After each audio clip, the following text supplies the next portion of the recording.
శ్రోతలకు నమస్కారం. ఇవాళ మన కథ హీనంగా చూడకు. రచన వడ్లమన్నాటి గంగాధర్ గారు. గలం జయశ్రీ.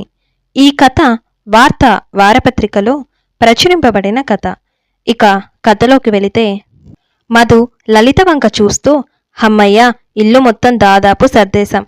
కాలనీ కూడా చాలా ప్రశాంతంగా నీట్గా ఉంది.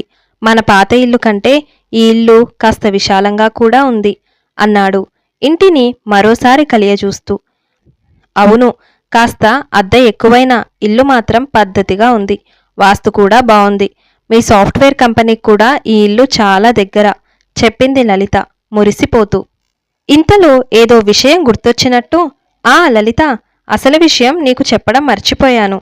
కథా రచయిత పాలిబాబు గారిది మన ఎదురిల్లే అని ఉబ్బి తప్పిబ్బైపోతూ ఇంకా ఏదో చెబుతుండగానే, అబ్బా చాలేండి, అతనేదో పెద్ద సెలబ్రిటీ అన్నట్టు పోయిపోయి అతని గురించి గొప్పగా చెబుతున్నారు.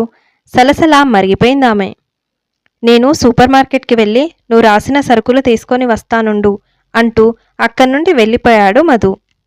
ఆ తర్వాత లలిత తల్లికి ఫోన్ చేసి, అమ్మా, నీకు ఒక విషయం చెప్పాలి. నేను ఓ పెళ్లి సంబంధం వద్దన్నాను చూడు, రచయిత పాలిబాబు. అతను మా ఎదురింట్లోనే ఉంటున్నాడు. నా స్నేహితుడు కొడుకు, చేసుకో అని నాన్న ఎంత బ్రతిమాలినా నేనతన్ని చేసుకోలేదు.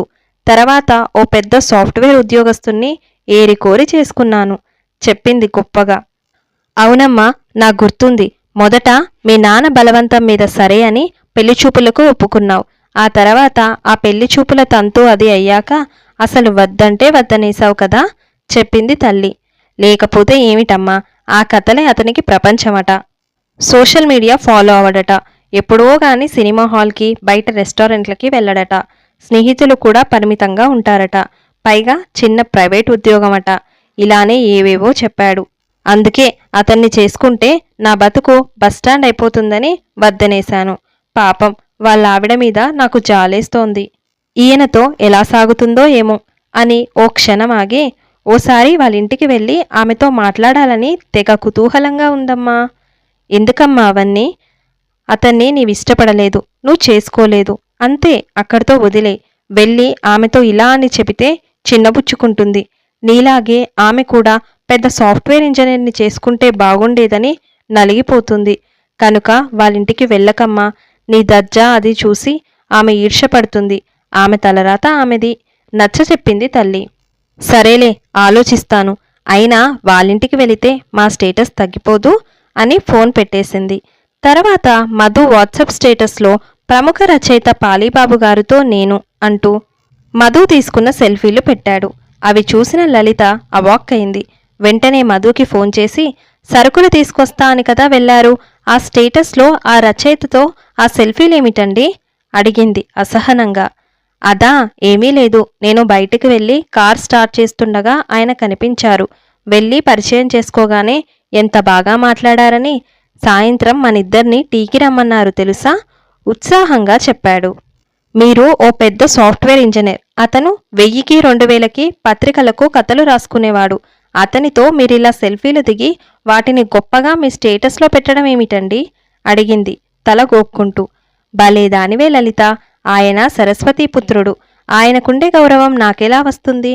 ఆయన హాస్యకథలు ఎంత బాగా రాస్తారని మా కుటుంబమంతా ఆయన రాసిన కథలు చదివి నవ్వుకునేవాళ్ళం.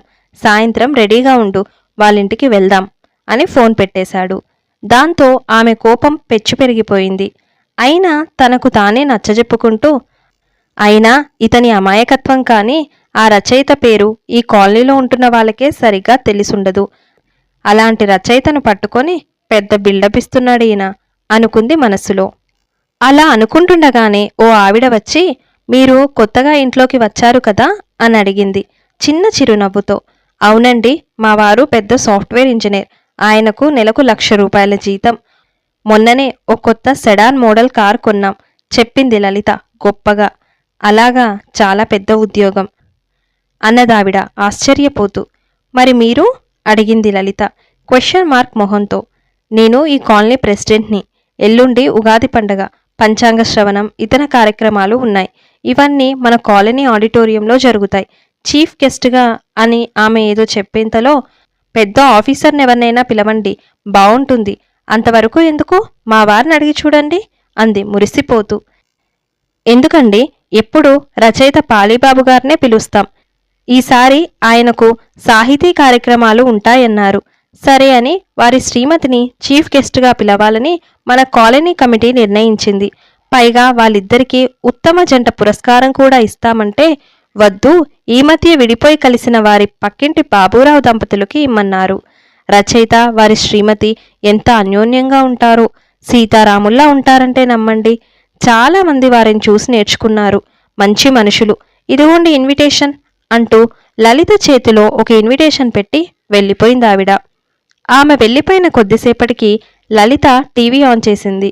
కానీ టక్కున కరెంటు పోయింది. తర్వాత కొద్దిసేపటికి తల్లి నుండి ఫోన్ వచ్చింది. ఫోన్ అందుకొని చెప్పమ్మా అంది. నువ్విలా అన్నావని మీ నాన్నగారికి చెప్పాను. ఆయన చిన్నగా నవ్వేసి మనమ్మాయి ఒక నూతిలో కప్ప అని అల్లుడు ఆ రచయితతో గొప్పగా తీసుకున్న ఫోటో చూపించారు అని ఆమె ఏదో చెప్పేంతలోనే ఫోన్ కట్ చేసి మధుకి ఫోన్ చేసి నువ్వేం చేస్తావో నాకు తెలీదు, మనం మాత్రం అర్జెంటుగా ఈ ఇల్లు ఖాళీ చేసేయాలి, నాకు ఈ ఇల్లు నచ్చలేదు చెప్పింది.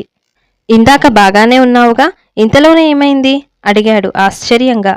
ఇంతలో కరెంట్ రావడంతో హీనంగా చూడకు దీన్ని అంటూ టీవీలో శ్రీశ్రీ కవిత మొదలైంది. లలిత ఆలోచనలో పడింది. ఇంతటితో జయశ్రీ వినిపించిన వడ్లమన్నాటి గంగాధర్ గారి కథ హీనంగా చూడకు సమాప్తం. ఈ వీడియో మీకు నచ్చినట్లయితే లైక్ చేయండి, షేర్ చేయండి, కమెంట్ చేయండి. ఛానల్ని సబ్స్క్రైబ్ చేసి నన్ను ఎంకరేజ్ చేయండి. Thank you.